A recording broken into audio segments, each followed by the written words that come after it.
This bar chart is by far one of the very simple tricks you can do in Excel to illustrate actual and budget from your dataset. Here's how you do it. You're going to start off by placing your cursor inside your dataset table and pressing Ctrl A to select everything in your table. Now you're going to press Alt F1 to insert a default bar chart. Now resize and reposition your bar chart. After that, right click anywhere outside the bar chart here like this, and then select Change Chart Type. After that, on the left hand side menu, you're going to select Combo and make sure that the actual is a clustered column and your budget is a line chart like this, and click OK. And it should look something like that. Now click on the budget line or the orange line like this, and then after that right click on it and then select Format Data Series. If your Format Data Series or your pop-up is not dark, it should look something like that. If it's dark, it will be on the right hand side.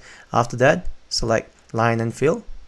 In here, you're going to say No Line to remove all the lines.